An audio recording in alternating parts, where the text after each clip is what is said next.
everyone. It's Aaron St. Dennis, the FF Mad Scientist, and welcome back to the Mad Science Lab podcast.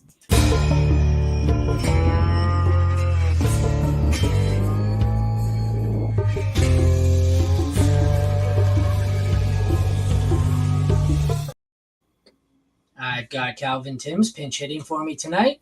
Thanks for joining me. Where can everyone find you and your work? You can find me over on Twitter at TDC_Calvin, and you can find our podcast on YouTube, Apple, Rumble, Google, wherever you listen to your podcast. The Dynasty After Dark podcast. We've got a sports betting one as well on there as well. It drops every Saturday morning. So if you're looking for a few bets that you like for the week, you can go find us over there. But yeah, we do a lot more out of season than we do in season, but we're still trying to put out at least one video a week right now. So. All right. Well, thanks for stepping in for the guys here. We will get into it. We're going to recap the NFC side of things. It's a little grimmer on the NFC side. There's only one game where I don't have an injury written down. I might also add that there were way more AFC games than NFC games, so we've subbed in the Thursday nighter between Titans and Steelers. That's going to be the first one here, even though it's not an NFC home game. So I will bring that bad boy up. I'm going to attempt to bring that bad boy up if my computer would cooperate with me. There we go. Before we get into the recap, I'm going to head back to Deepak's page here. Titans, Treylon Burks in concussion protocol. Stretchered off the field, was precautionary for spine, blah, blah, blah. Data favors missing week 10, return week 11. Last I heard, everything was good, though. I don't think they even took him to the hospital. I think he was fine, and I still expect him to be in concussion protocol and not play next week, but I guess that's good to see that he was all right, escaped any major damage. He's got to be the most unlucky player I've ever seen. He gets hurt more than Jalen Waddle. It's a lot of head stuff, too. It's like hamstrings and concussions. It's all he seems to get right now, unfortunately. Who is it? There's someone I'm trying to think of, and it's just their play style. Which wide receiver is it? And I feel like you'll probably know. I swear to God, every time the guy makes a catch on the sidelines, it looks like he's just making the most violent landing ever. And for some reason, I'm drawing a blank. Hopefully, it'll come up in the recap. Is it Mike Williams or? It's Mike Williams. It's absolutely Mike Williams. And he's also injury plagued. But him and Burke seem to have this thing where every time they make a landing, it looks like it's just the most violent car wreck you've ever seen. They need to go to Tua's judo instructor. That's what they need. Yeah, no kidding. Hey? No kidding. All right, just a second. I'm going to click on here to see how my fantasy teams are doing live in this one. I've got Mixon, Burrow. These are not mine. I just want the game's live in case you haven't picked up on that. It's halfway through the first quarter here. Irv Smith looks like the star of the game so far. That's interesting. We'll head back. They're moving. They're moving pretty good. I got it up on the other monitor, so Buffalo's driving. So if there's anything crazy, I'll let you guys know. Awesome. We'll get back to the Thursday nighter for now. We've got the Steelers beating the Titans 20-16. Both quarterbacks sucked. Will Levis came back down to earth. He had 262 and an interception. Kenny Pickett had 160 and a touchdown. Neither quarterback was good. Neither quarterback is good. I hope you sold high on the Will Levis hype. Yep. The running backs were pretty good. We had 75 yards and a touchdown for Derrick Henry. Tyjae Spears had 5 carries for 18 yards and was a non-factor. Najee and Warren looked to kind of split carries, but I thought Warren was much better out of the two. He was fast, man. He's very fast. I'll say that much. 69 yards and a touchdown for Najee, which is why he outscored Warren, but Warren had 88 yards. It was just a touchdown here that kind of saved Najee. I much prefer Jalen Warren. I know we've been saying this all season, that Warren's going to take over, and it hasn't happened, but good God, does it ever look like it's getting close? It may never happen. This may be a fool's errand. At this point, you might not want to have either of them, but I don't know. Jalen Warren looked good. Najee did not. Receivers, 7 for 90 and a touchdown for Deontay Johnson, which turned George Pickens back into a pumpkin. 2 Mhm. catches for -1 yard. Then he deleted all his teammates and his coaches on Twitter and unfollowed the team and turned into a Mhm. drama queen because that's what wide receivers do. Kyle Phillips was the leading receiver for the Titans. Go Yep. figure. He had 4 for 68.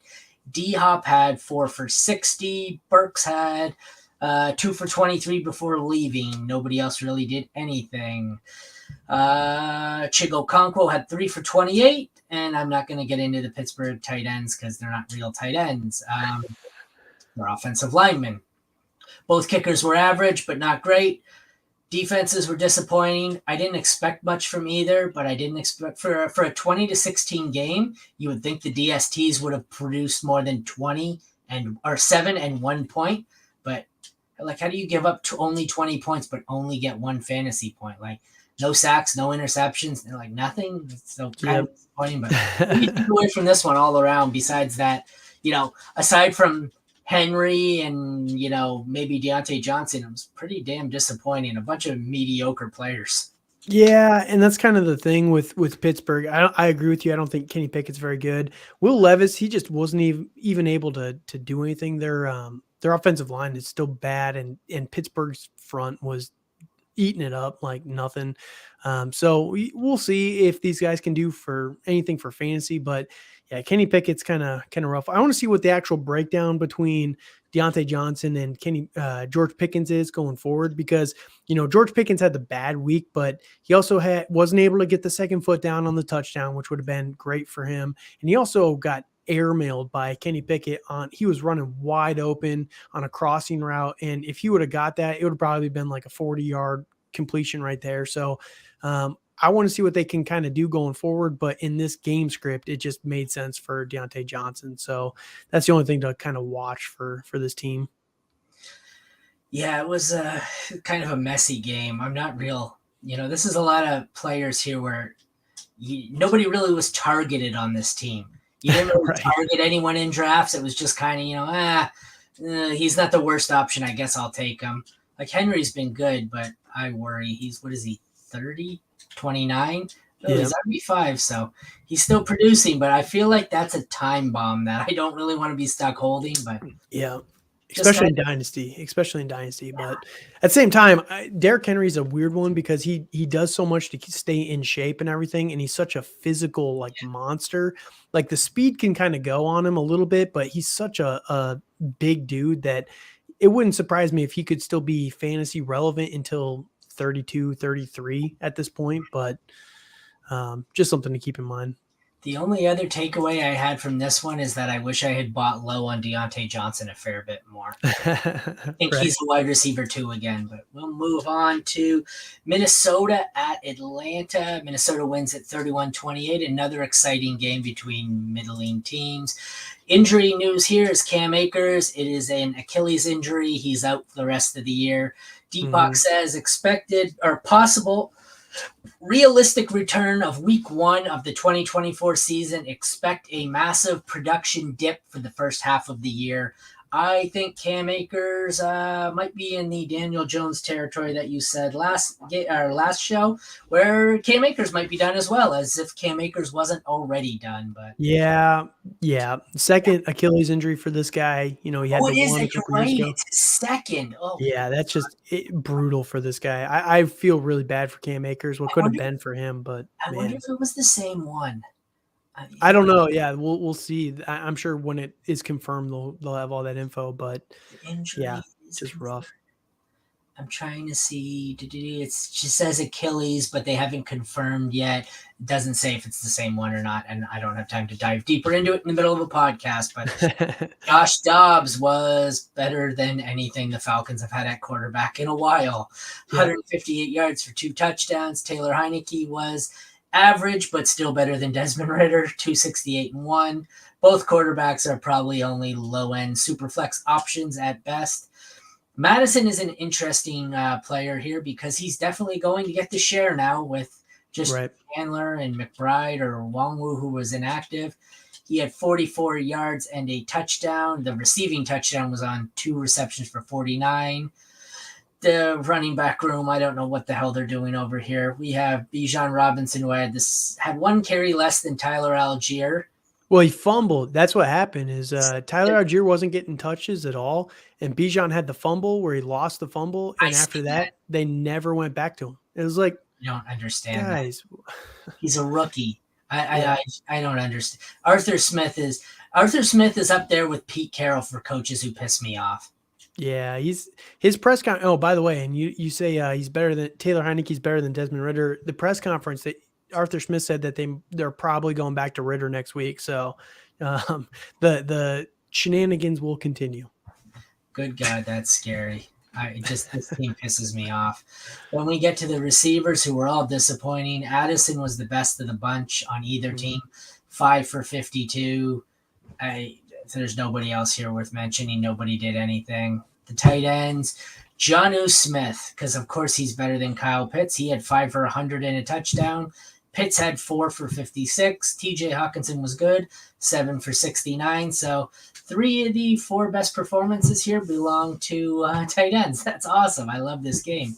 Both kickers were good, which is good because Koo was in the Tucker category for me of guys who've been really disappointing. Him, Carlson, Tucker have been really bad this year, and they were all drafted pretty highly. Both defenses were okay. Like, I guess the Falcons were decent. I don't think you played either, so Yeah, probably not. Loss there. What do you think? Yeah. I mean, Atlanta, I don't even know, man. I'm with you with the whole Arthur Smith. I am not a fan of this guy. Pissing me off. Everything he's ruining. So he's ruining. I don't know if you want to call him ruining Ridder. Maybe Ridder's ruining Ridder, but he's ruining Bijan. He's ruining Kyle Pitts. He's ruining Drake London. I get like Drake London didn't play, but he's ruining a lot of good players. Yeah, I'm with you. And unfortunately the team is 5-4, so they're still in the hunt in this division, which this division sucks. 4-5, I think. Or yeah, sorry, 4-5, and they're still, but they can still make the playoffs at this first point. place with that record in this. Yeah. So, unfortunately, this division kind of is a nightmare, but it's going to continue. It's going to continue for a while, unfortunately. Yeah, it's kind of scary. You see one team where they had tons of talent and they were, a really good game script for fantasy, and then they lost everyone to injury. And then you have one team that's healthy, full of talent, and they're just completely pissing it away because Arthur Smith is an idiot. Can I help you? Yep. Can I help you? Sorry, don't mind me. All right, we will move on to the next one. We've got the Packers beating the Rams 20-3. We have another injury in this one. Christian Watson, multiple injuries plus a concussion. Data favors out at least week 10, if not week 11, but we don't have any further update. Gotta love it when you see multiple injuries plus a concussion in the tagline. Wonderful. Wonderful. He's another one where I never understood it all offseason, the hype he was getting. And so I decided I'm going to sell high. And then I looked and I said, oh, man, he's getting so much value. It's one of those situations where everyone values him so high, you think, well, I must be wrong. 99 other people say he's good, but we're 9 weeks in here. I'm going, man, am I glad I sold him. Yep. I was never in on him either. So, I wasn't either. I feel you. Yeah, I don't think he's any good. He had a couple of big boom touchdown games, but speaking of not good, Brett Ripien, 130 yards, 1 interception.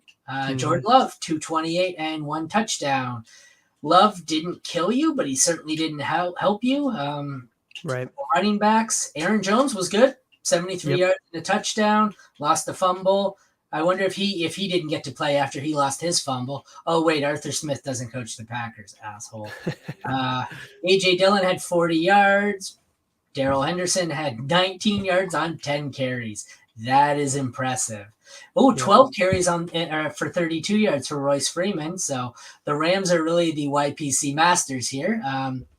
Oh, my God. I scrolled up, and it doesn't get any better. The receivers aren't any better here. We have Jaden Reed. He had more rushing yards than he had receiving yards. Dontavian Wicks has 4 for 49 and a fumble lost, 3 for 36 for Dobbs, 1 for 37 for Watson. Watson had more injuries than targets. Ugh. Yep. Cooper Kupp, 2 for 48. Puka Nakua, 3 for 32. Tutu Atwell, 4 for 30. This game is ugly. Well, how about the tight ends? We have Luke Musgrave, who did something. He had 3 for 51 and a touchdown. The kickers were meh. The defenses were decent. But basically, if it weren't for Musgrave getting a touchdown to save his stat line and Aaron Jones, Aaron Jones was good. Other than that, we have one touchdown here that's made Luke Musgrave salvageable. And this game was ugly. Everyone in here sucked. Yep, I'm with you. The Rams still have a good defense, and the Packers defense is good. Brett Ripien is bad. It was just a weird game. Like, everybody kind of knew going into it that you don't really want to start a Ram, and it panned out that way, right? But Green Bay's struggles are so frustrating, and I know that a lot of it falls on Jordan Love. Like, he's getting a lot of the blame. But if you look at the receivers, right? Jaden Reed, Wicks, Dobbs, and Christian Watson, these guys have a combined like 3 years of experience between them. Like they're all so young. It's crazy. And 40 drops or something like that. I know. It's just they really need like they need a Devontae Adams, to be honest with you, on this team, unfortunately. And I do think that there are better days ahead, but Green Bay's in for a long year. Unfortunately, they got the win here, which is good. But yeah, I do think that it's just going to be a long year for Packers fans, and hopefully by the end of it, you can see some progression from these young players. But it's just growing together essentially right now. Yeah, that Devontae Adams to the Raiders. I think if they could go back, that's one trade or one move that both Devontae and the Packers would undo, because it hasn't worked out for either of them. Right. Devontae got there, played like 6 games with his college roommate or teammate or whatever, and then he was gone, and the Packers suck without him. So I'm going to move on. This game's freaking terrible, and I'm sick of looking at it. Yes. We're going to go to this one. My Saints beat the Bears 24-17 in the only game on this slate with no injuries. We had Derek Carr, who was decent, but I thought he'd be a lot better. I had him as outscoring Tua, which he did, but he wasn't great. 211-2. He was, I guess it's Derek Carr good, but Tyson Bagent was better, who had 220-2. 3 interceptions, that's the difference there. 8 carries for 70 yards. Tyson Bagent has a rushing floor. Yeah, he busted off some big ones in this game. Wow, 70. Yeah, after nothing, maybe they finally turned him loose. That's something interesting to watch. If he's going to keep putting up 70 rushing yards a game, I don't care. I mean, you'd like him to rein in the 3 interception part, but Jesus. Right. No, he was kind of mediocre, to be honest with you, but we'll see if they're playing on Thursday. So I don't know if they're going to go with him or if Fields is going to be back.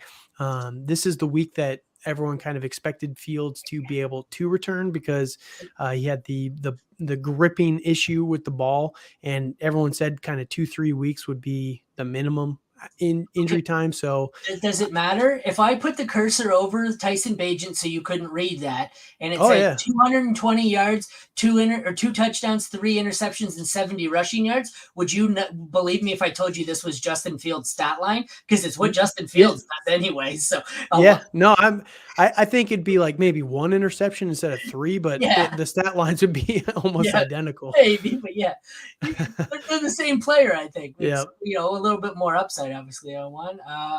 Kamara, probably his worst game of the season. 9 carries for 26 yards, 4 for 44. That's not the stat line I was expecting there.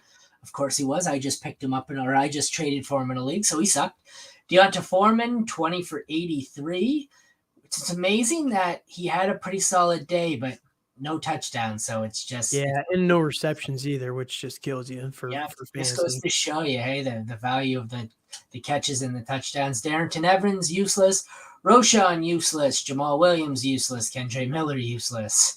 Let's go on to the receivers here. We had 6 for 46 and a touchdown for Olave, who was off to a hot start and then didn't do much for the rest of the game.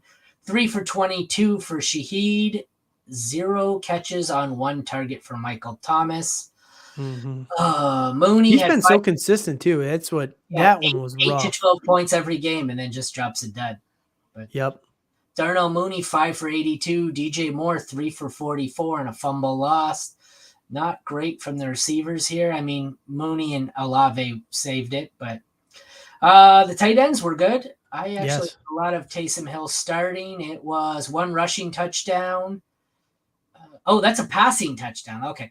He had one completion for 3 yards and a passing touchdown, Yes. 11 carries, 52 yards, and a rush. Oh no, 11 carries and 52 yards, and then 4 receptions on for 13 yards and a touch. Why can't this guy just do one thing? Why does he have to have a passing, rushing, and receiving stat line? He's driving me fucking nuts. Good God, I I, have to read a quarterback, a running back, and a receiver stat for Taysom Hill. yeah, I don't. I hate Taysom Hill, so but yeah, no, he plays everywhere, man, and they embrace it, I guess. I wonder if he had managed to score a rushing touchdown. I wonder if any NFL players ever had a rushing, receiving, and passing touchdown in the same game. Didn't Christian McCaffrey have it last year in like his first game with San Francisco? 49ers? Yeah, that'd be something else. That's awesome. Then we had Cole Kmet, who had 6 for 55. Most of it was, I mean, that's a 6 for 55 is a solid stat line for a low end tight end one. The 2 touchdowns is what makes him a top 2 tight end, top 3 tight end this week. Don't expect that to continue. The kickers were crap. Saints defense was good. They only gave up 17 points. The Bears, I don't get this. They had no points. They just did nothing. They gave up nothing. They gave up 24 points and they had no usable stats, I guess. Lovely. Yep. So the Saints had 3 picks. That helps. Giving up 17 points also helps. Fumble recovery. So Saints defense was good. We had 2 tight ends who were good, 2 receivers who were good, and Kamara was okay, and the quarterbacks were decent. So we had a much better game than the last one, but nothing crazy here except for some. This one was fun too because it was kind of like back. Your Saints won it, but the entire time I was like, man, are the Bears gonna do it again? They beat the Raiders a couple weeks ago. It's like, are they gonna do it again and beat the Saints here? But you guys ultimately pulled it out. So hey, a Joe Mixon rushing touchdown, lovely. Love it. Sorry, I got distracted. I don't have the TV on, so I didn't know. I just, every time I scroll up, I see this game light up, and I'm like, 14-7. I wondered who scored. We will move on next. We've got Indy at Carolina.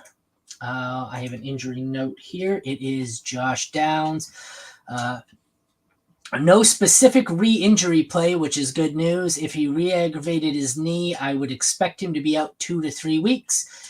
If he just decided he wasn't healthy enough to play, it'd be a good chance he returns for week 10. So that's very non-specific from Deepak, but we're going to have to monitor Josh Downs. I'm going to have to list that. Josh Downs. Someone to monitor later. All right, let's get into this one. What the hell did I do? Oh, there we go. 27-13 Indy. I did watch some of this. This was a 4:00 game, I believe, because every time I looked up, I feel like Bryce Young was throwing another interception. Pick 6. 2 of them. Yeah, 2 of them from Moore, right? Yeah, Kenny Moore. Kenny Moore, yeah. I did. I seen them both, too, and I was like, why are they showing this highlight again? And then I looked and I'm like, oh, it's going the other way on the field. This isn't a highlight. I'm like, this is the same guy taking it back. So yeah, this is the funny stat from this one, and I found this hilarious. Touchdown passes from Bryce Young on the season. I think Adam Thielen has 3, and he leads, and then number 2 is Kenny Moore. That's awesome. If I had gone into the season and told you that out of the 4 rookie quarterback, or out of the rookie quarterbacks, Bryce Young would be like 5th in value right now. That's crazy. Like at this point, I think he looks even worse than Will Levis. Like he's considerably behind CJ Stroud, Anthony Richardson. Yep. Bryce Young looks to be a bust. Although, I mean, it's still early, but he could still develop. It's not going well, but they didn't give him any weapons. So 127 yards and a TD for Minshew, who sucked. 173 and 1 touchdown for Bryce Young isn't bad, but the 3 interceptions don't help. 5 carries for 41 is an interesting thing to monitor. Should he ever actually get this damn interception number under wraps? Yeah. Yep. Jonathan Taylor looks to be the one again in the Indy backfield. 18 carries to Zach Moss's 7. He had 47 yards, 5 for 22 and a touchdown through the air. Moss had 7 for 26. Chuba Hubbard, 58 yards, 9 receiving yards. Miles Sanders only had 6 carries. I don't know if they've just given up on him or if it's a lingering health issue still. But he only. I think they're working him back because I actually watched that whole game pretty much, and They started with full Chuba in the first half. The second half, they started going more to Miles Sanders, and they were using him a lot on when it kind of came down to the more critical situations when he popped off quite a few big runs, right? And it looks like they're trying to get back to him, but Chuba just is the healthy one, and that's why they were kind of going with him first. But on the other side, like you said, I think the Zach Moss days are coming to an end.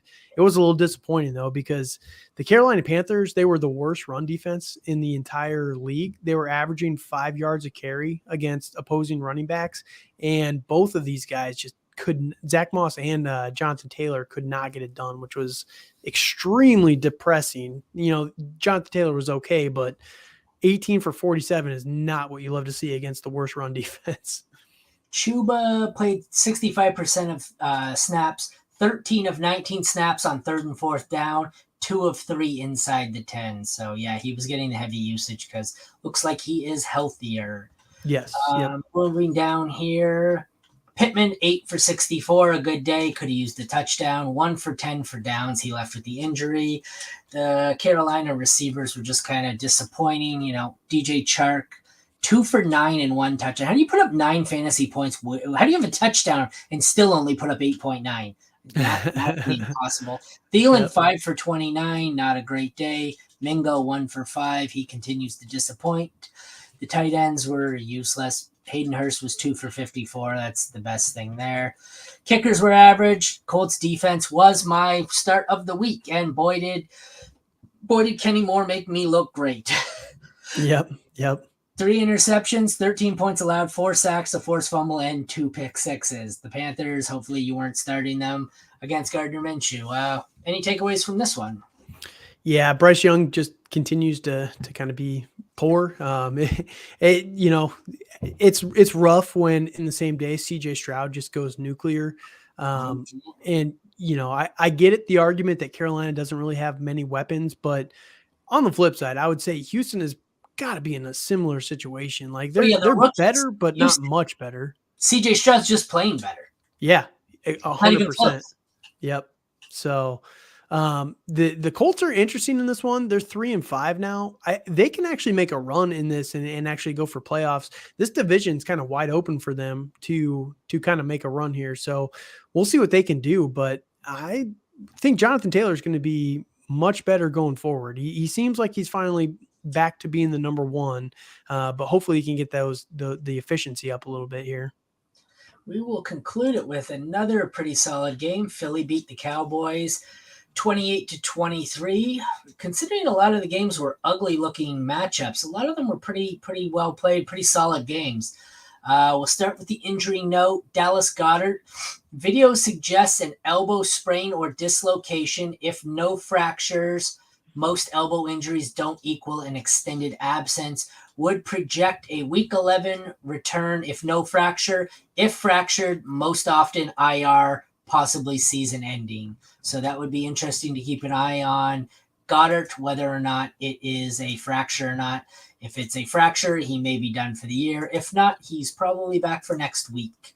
It looked bad. It looked really, really bad. I saw this one live. He said he went down on it, right? I seen him. I thought I seen him go down, and then I seen him be going off the field, but I didn't. The defender landed on it. It was kind of a weird, like it almost got leveraged between the defender and him. So it was kind of a weird one, but my money would be on it's probably broken, but we'll see.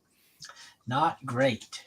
So that would mean he's probably done for the year, which gives me an interesting option because I'm in a vampire league where Monster League actually, but where the only player on the other team that was worth stealing was Dallas Goedert. I think there was one running back, so I was like, I guess I'm just gonna wait and force trade him Goddard. Maybe not. Maybe I'll just pass. So we'll get into this one. We only got a few minutes left, so we will be quick. Both quarterbacks were awesome.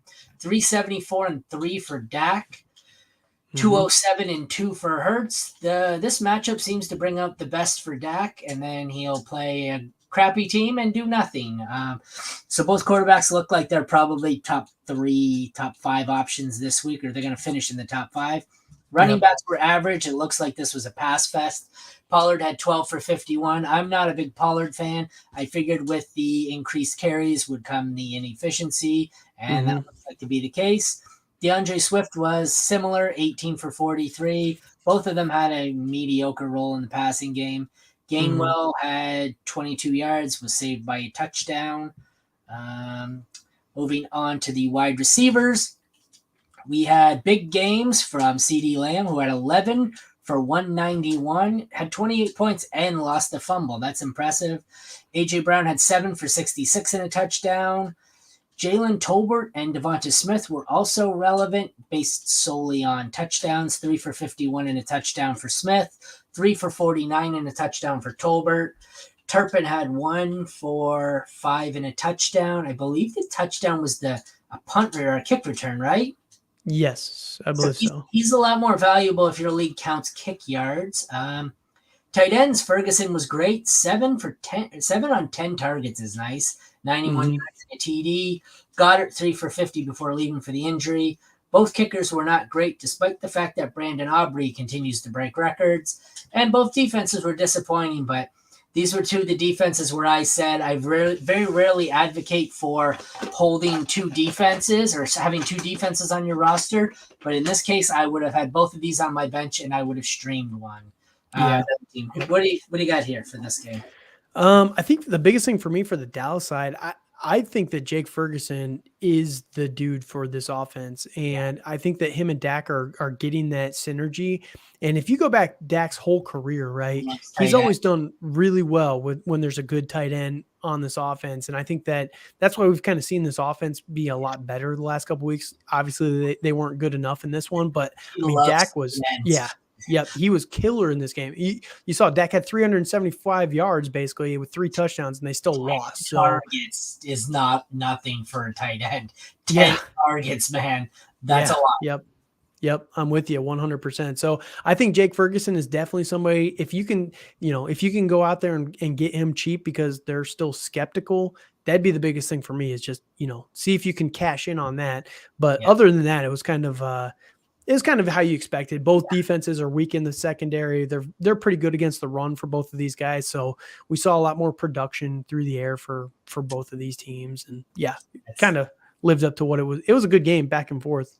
That's exactly what my takeaway was going to be. It was as expected. Hopefully you were able to stash either defenses.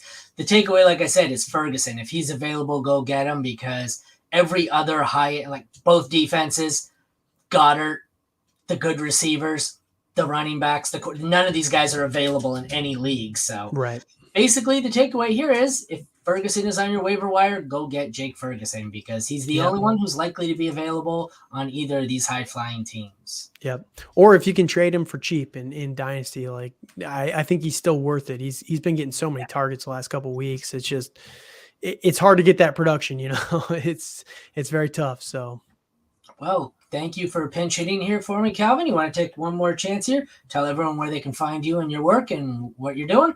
Sure. Yeah. You can find us on YouTube again at the Dynasty After Dark podcast. We're on YouTube, Spotify, Apple, Google, everywhere the podcasts are really found. We do a Dynasty podcast where we talk about things a lot more in the off season. We talk about the rookies pretty heavily. We do mock drafts. We talk about player values, top 10s, all that kind of stuff.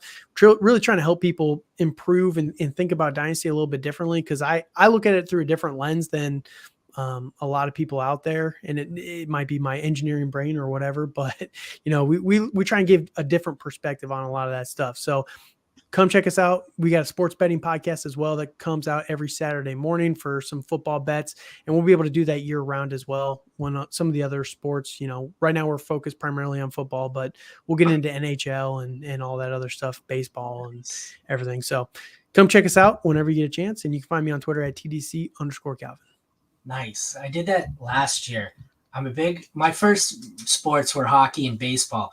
So I had someone approach me and I said, okay, I can write Red Wings content. I love the Red Wings, but I hadn't realized that since the pandemic hit, I've been so into football since the NHL closed down for the year. Like I came back and I was like, man, I'm so out of touch. I look at the Red Wings roster. I'm like, I don't even know half these players. I told them, Thanks, baby shark. All right. And on that note, that concludes the NFL Week 9 Fantasy Football NFC Game Recap Show. For Aaron and Calvin, thank you for tuning in to the Mad Science Lab podcast. Thanks again for stepping in, man. I owe you. No problem. Thanks, guys. Take care, everyone. Have a good night.